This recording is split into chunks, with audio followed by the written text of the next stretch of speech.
O governo Lula já apresentou documentações importantes à administração de Donald Trump, o presidente dos Estados Unidos, para rebater a cobrança de tarifas, que, na visão do presidente Lula e de sua equipe, são totalmente descabidas e injustificáveis.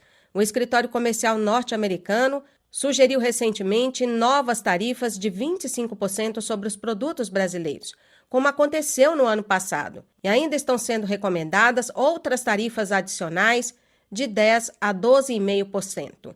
O governo Lula manifestou indignação com a decisão de Washington. Em nota, condenou o entreguismo do clã Bolsonaro e as investigações do Departamento Comercial dos Estados Unidos, que motivaram o tarifaço e alegam a existência de práticas comerciais desleais. Diante das ameaças de um novo tarifaço de Trump, uma decisão que surpreendeu o Brasil e foi anunciada após a visita do senador Flávio Bolsonaro ao presidente dos Estados Unidos, em abertura de reunião ministerial, o presidente Lula disse que aguarda explicações do governo norte-americano, já que o Brasil ainda está em processo de negociações após uma reunião produtiva de 3 horas no mês passado entre os dois chefes de Estado e representantes dos dois governos. E tivemos uma conversa com o Trump, na qual eu entreguei os documentos dos assuntos que o Brasil quer discutir. Na área comercial, houve uma divergência entre o meu ministro da Indústria e Comércio, o meu ministro das Relações Exteriores, com o ministro do Comércio deles, e eu propus ao Trump: já que não tem acordo entre os dois ministros, vamos dar 30 dias para que os dois se entendam. Se o Brasil estiver errado, eu sei voltar atrás. Mas se você estiver errado, você volta atrás. Essa reunião ainda não concluiu nada. Por isso, a nossa surpresa com a decisão de mais um comunicado, de mais uma taxação com relação ao Brasil.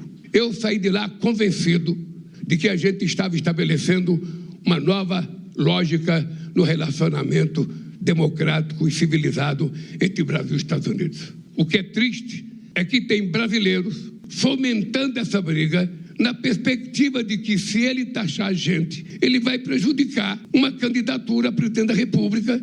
Nos documentos enviados à Casa Branca, o governo Lula rebateu ponto a ponto os argumentos para o tarifaço, sobre práticas desleais no comércio digital, de que a lei brasileira confere tratamento equitativo às empresas nacionais e estrangeiras e que não há no Brasil qualquer restrição contra as grandes empresas de tecnologia dos Estados Unidos. O presidente nacional do Partido dos Trabalhadores, Edinho Silva, comentou o resultado das últimas articulações da família Bolsonaro, que culminaram no anúncio do governo dos Estados Unidos, inclusive com questionamentos e ameaça ao PIX brasileiro. Na mesma linha de Lula, Edinho questionou a articulação do clã Bolsonaro no sentido de prejudicar pela segunda vez um trabalho sério de diplomacia e negociação bilateral entre os dois países. Nós não podemos aceitar isso novamente.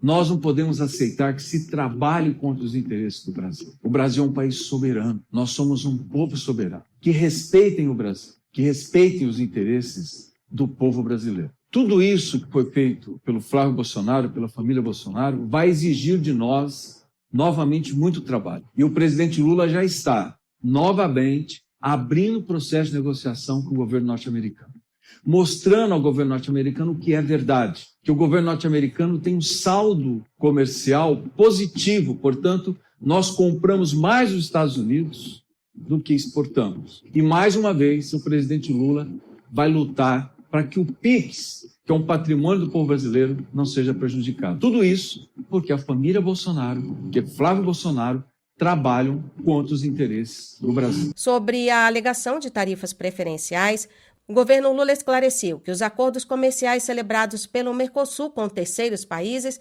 não restringem o acesso aos produtos norte-americanos ao mercado brasileiro. Quanto a questionamentos sobre leis de combate à corrupção, foi informado que o Brasil é parte dos principais instrumentos internacionais neste quesito e dispõe de arcabouço legal e institucional consistente para a sua aplicação. Desde 2017, foram celebrados mais de 30 acordos de leniência.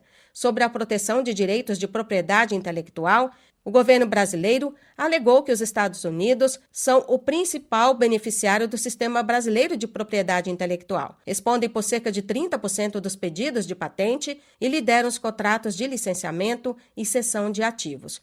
Quanto à política do etanol, que o Programa Nacional de Biocombustíveis é aberto a produtores estrangeiros em condições não discriminatórias. E, por fim, sobre críticas ao desmatamento ilegal, que desde 2023 o governo estabeleceu que está cumprindo a meta de zerar o desmatamento até 2030. De Brasília, Denise Coelho.